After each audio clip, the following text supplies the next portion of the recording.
হাদিসের মধ্যে এসেছে, ইন্না ফি ইবনে আদামা মুদওয়াতান ইযা সলুহাত সলুহা সাইরু জাসাদিহি ওয়া ইযা ফাসাদাত ফাসাদা সাইরু জাসাদিহি আলা ওয়াহিয়াল কলব। মানব দেহের মধ্যে গোশতের একটা টুকরা আছে, সেটা ভালো হলে দেহ ভালো হবে, আর সেটা নষ্ট হলে দেহ নষ্ট হয়ে যাবে। জেনে রাখো, সেটা হলো কলব বা মন। সম্মানিত মুসল্লিয়ানে কিরাম, মন কি তা দেখা যায় না, এর রং কি, এর সাইজ কি, এর আকার আকৃতি কি, তা আল্লাহ পাক ভালো জানেন, আর কেউ জানে না। আমরা শুধু জানি মন বলে একটা জিনিস আছে। যাই হোক, আমরা সাধারণভাবে মন বলতে যেটা বুঝি, সেটা যখন ভালো হবে তখন দেহ অর্থাৎ দৈহিক সব কাজকর্ম ভালো হয়ে যাবে, সব কাজকর্ম লাইনে চলে আসবে। আর যদি মন বেলাইন হয়ে যায় তাহলে সব কিছু বেলাইন হয়ে যাবে। তাই মনকে দুরস্ত করতে হবে, মনের রোগ আগে দূর করতে হবে। আমি কি কি রোগে আক্রান্ত আছি, আমি কেন দিনদার হতে পারি না, আমি কি কি রোগে আক্রান্ত আছি, সেই রোগ চিহ্নিত করে তা দূর করতে হবে।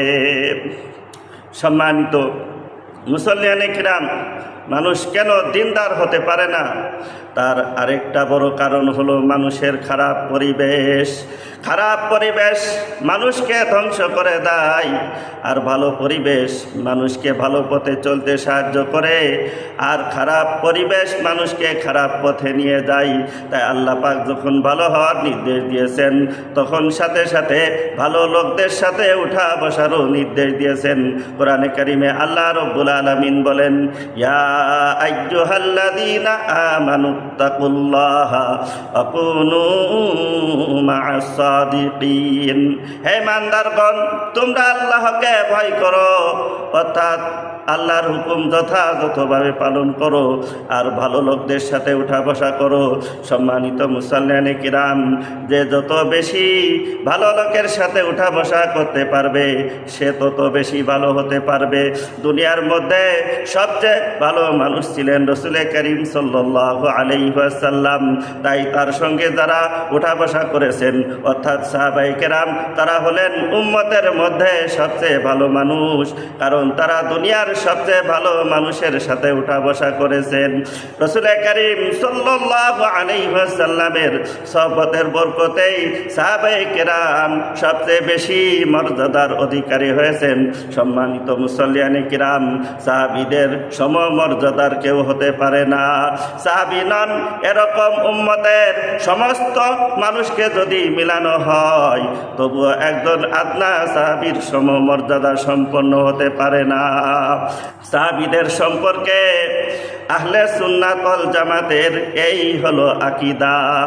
একবার আব্দুল্লাহ ইবনে মুবারক রাহমাতুল্লাহ আলাইহিকে প্রশ্ন করা হয়েছিল যে আব্দুল কাদের জিলানীর মর্যাদা বেশি না হযরত মুআবিয়া রাদিয়াল্লাহু তাআলা আনহুর মর্যাদা বেশি।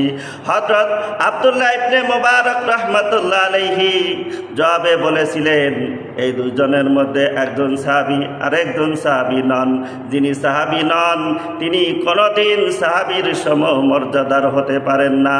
হযরত মুআবিয়া রাদিয়াল্লাহু তাআলা আনহু আল্লাহর নবীর সাথে যেই ঘোড়ায় চড়ে জিহাদ করেছেন, ওই ঘোড়ার খুরের সাথে যে ধূলিকণা লেগেছে, আব্দুল কাদের জিলানীর মর্যাদা ওই ধূলিকণার সমানও নয়। সুবহানাল্লাহ। কি বোঝানো হয়েছে? বোঝানো হয়েছে সাহাবায়ে কেরামের মর্যাদার সাথে অন্য কারোর মর্যাদা কোনো তুলনাই হয় না। এই যে সাহাবায়ে কেরামের এত মর্যাদা, তা কিসের কারণে? তা হলো সবচেয়ে ভালো মানুষ রাসূল করিম সাল্লাল্লাহু আলাইহি ওয়াসাল্লামের সাথে তাদের উঠা বসা হয়েছে। ভালো মানুষের সোহবত মানুষকে ভালো করে তোলে। তাই দিনদার হতে হলে, ভালো মানুষ হতে হলে, ভালো মানুষের সাথে উঠা বসা করতে হবে, দিনদার মানুষের সাথে উঠা বসার মাত্রা বাড়াতে হবে।